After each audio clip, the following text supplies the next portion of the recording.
This is Man 4885, Complex and Advanced Projects with Dr. Cornell. We look at the best practices to migraine headaches. Sometimes the best intentions in a business strategy as utilizing best practices can turn it into a headache when the methodical steps are not taken to constantly reevaluate that strategy. Over the last 20 years, we have seen the need for project management rise due to increasing technology. Businesses have found project management critical to meeting strategy needs of the business and create long-term sustainability. Project management is optimally utilized when best practices and lessons are learned from internal and external environments, captured and utilized to ensure future success. Sometimes the perceived best practices and project methodology that works for one organization is completely obsolete for another. We'll take a look at the 10 uglies of that project and how it relates in pride. Pride, an old Russian proverb says, the blind cannot see and the proud will not see. Pride is a deep feeling of pleasure and satisfaction derived from one's own achievements. Those achievements are closely associated with other people or possessions that one individual has that others admire. Pride can be negative or positive. In a negative fashion, it can cause a confirmation bias, where an individual will only listen to information that confirms their own preconceptions.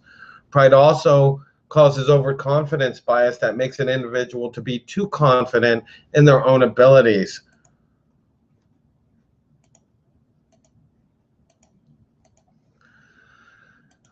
Here we see Mr. Know-It-All.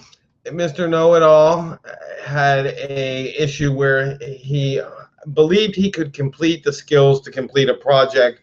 He was able to complete the project.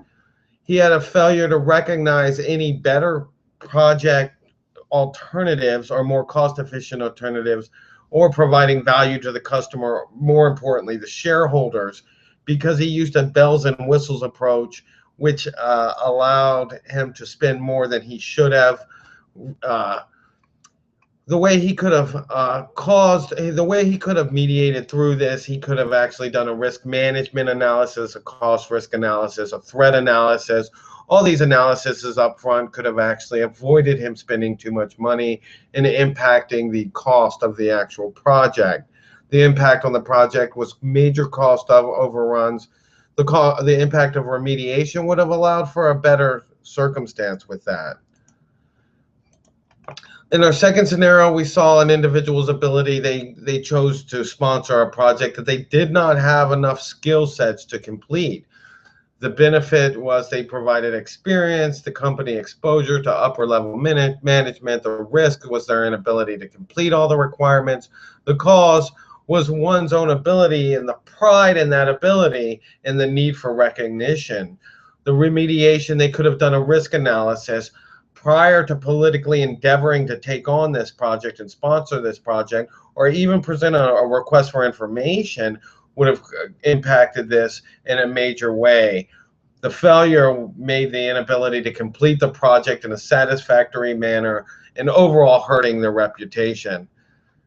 Thank you for listening.